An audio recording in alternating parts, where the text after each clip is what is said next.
Hi ನಮಸ್ಕಾರ ಎಲ್ರಿಗೂ. ಇವತ್ತು ನಮ್ಮ ಸ್ಟೈಲಲ್ಲಿ ಪಲಾವ್ ಹೇಗೆ ಮಾಡೋದು ಅಂತ ನೋಡೋಣ. ನಾನು ಕೊತ್ತಂಬರಿನ ಚೆನ್ನಾಗಿ ತೊಳ್ಕೊಂಡು ಬೆಳ್ಳುಳ್ಳಿ ಹಾಕಿ ಪುದೀನ ಇತ್ತಂತೂ ಪುದೀನ ಹಾಕಿದ್ದೀನಿ.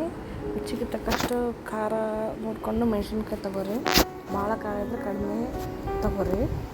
ಮತ್ತು ಎಲ್ಲ ವೆಜಿಟೇಬಲ್ಸ್ನ ಕಟ್ ಮಾಡಿ ಪ್ಲೇಟಲ್ಲಿ ಇಟ್ಕೊಂಡಿರಿ. ಎಷ್ಟು ವೆಜಿಟೇಬಲ್ಸ್ ಹಾಕಿದ್ರೆ ಅಷ್ಟು ಚೆನ್ನಾಗಿ ಬರುತ್ತೆ ಪಲಾವ್. ನಾನಂತೂ ಈಸಿಯಾಗಿ ಟ್ರೈ ಮಾಡ್ತೀನಿ, ಯಾವಾಗಲೂ ಬೇಗ ಆಗಬೇಕಲ್ಲ ಲಂಚ್ ಬಾಕ್ಸ್ಗೆ ಅಂತ ಎಲ್ಲ ರೆಡಿ ಇಟ್ಕೊಂಡಿರ್ತೀನಿ. ಅಕ್ಕಿ ತೊಳೆದೆಲ್ಲ ಕುಕ್ಕರ್ಗೆ ಈಗ ಎಣ್ಣೆ ಹಾಕಿ ಸಾಸಿವೆ ಜೀರಿಗೆ ಎಲ್ಲ ಹಾಕಿದ ಮೇಲೆ ಬೇಕಾದಷ್ಟು ಪಲಾವ್ ಎಲೆ ಅಥವಾ ಇದು ಚಕ್ಕೆ ಲವಂಗ ಎಲ್ಲ ಹಾಕಿ ಚೆನ್ನಾಗಿ ಬರುತ್ತೆ ಫ್ಲೇವರೆಲ್ಲ ಘಮ ಘಮ ಅಂತಂದು. ನಾನಂತೂ ಯಾವಾಗಲೂ ಇದೇ ಥರನೇ ಮಾಡ್ತಾಯಿರ್ತೀನಿ. ನಮ್ಮ ಮನೇಲಂತೂ ಎಲ್ಲರೂ ಇಷ್ಟಪಟ್ಟು ತಿಂತಾರೆ. ಸ್ಪೆಷಲಿ ಒಬ್ಬರು ಅಕ್ಕ ಕೇಳಿದ್ರು ನೆಕ್ಸ್ಟ್ ಪಲಾವ್ ಟ್ರೈ ಮಾಡು ಅಂತಂದು. ಅದಕ್ಕೆ ನಾನು ಮಾಡೋ ಸ್ಟೈಲ್ ತೋರಿಸ್ತಾ ಇದ್ದೇನೆ, ನೀವು ಹೀಗೆ ಮಾಡಿ ಅಂತಾರೆ. ನಾನು ಮಾಡೋದೆಲ್ಲ ಚೆನ್ನಾಗಿ ಬಂದಿರುತ್ತೆ ಅಂತ.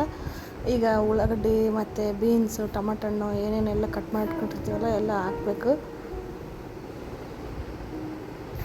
ಆದಷ್ಟು ನಮ್ಮ ಸ್ಟೈಲಲ್ಲೇ ಮಾತಾಡಿದ್ರೆ ಚೆನ್ನಾಗಿರುತ್ತೆ ಅಂತ. ಈಗ ಈರುಳ್ಳಿ ಆ ಥರ ಎಲ್ಲ ಮಾತಾಡಿದ್ರೆ ನಮ್ಗೆ ನಮ್ಮ ಲ್ಯಾಂಗ್ವೇಜ್ ನಮ್ಮ ಎಸೆಂಟ್ಗೆ ಸೆಟ್ ಆಗೋಲ್ಲ ಅಂತಂದು ಆ ಥರ ನಾನು ಮಾತಾಡ್ಕೊತೀನಿ.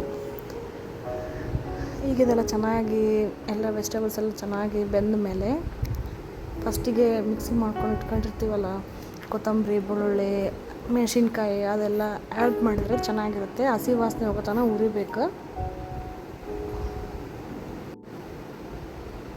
ಎಣ್ಣೆಯೆಲ್ಲ ಸ್ವಲ್ಪ ಚೆನ್ನಾಗಿ ಬೇಯಲಿ, ತರಕಾರಿ ಎಲ್ಲ ಚೆನ್ನಾಗಿ ಬರುತ್ತೆ ಆವಾಗ ಪಲಾವ್.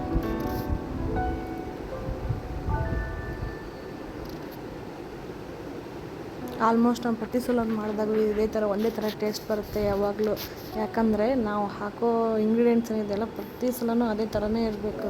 ಒಂಥರ ಜಾಸ್ತಿ ಒಂದು ಸಲ ಕಡಿಮೆ ಮಾಡಿದ್ರೆ ಚೆನ್ನಾಗಿ ಬರೋಲ್ಲ. ಆಲ್ಮೋಸ್ಟ್ ಅಡುಗೆ ನನ್ನ ಪ್ರಕಾರ ನಾವೇನು ಅಡುಗೆ ಮಾಡ್ತೀವಲ್ಲ ಒಂದೇ ಥರ ಟೇಸ್ಟ್ ಬರಬೇಕು, ಯಾವಾಗಲೂ ಚೆನ್ನಾಗೇ ಇರಬೇಕು ಅಂದರೆ ಇದನ್ನೇ ಮೇನ್ ಫಾಲೋ ಮಾಡಬೇಕು.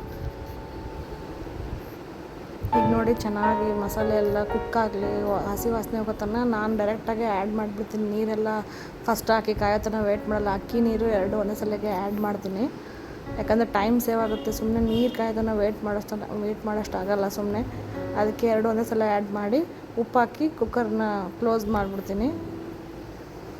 ಒಂದು 2 or 3 ವಿಷಲ್ಸ್ ತೊಗೊಳ್ಳಿ. ನಿಮ್ಗೆ ಅರ್ಜೆಂಟ್ ಬೇಕಂದ್ರೆ 2 ವಿಷಲ್ಸ್ ತೊಗೊಳ್ಳಿ, ಇಲ್ಲ ಲೇಟ್ ಆಗುತ್ತೆ ಅಂದರೆ 3 ವಿಷಲ್ಸ್ ತೊಗೊಳ್ಳಿ. ಚೆನ್ನಾಗಿ ಬರುತ್ತೆ ಪಲಾವು.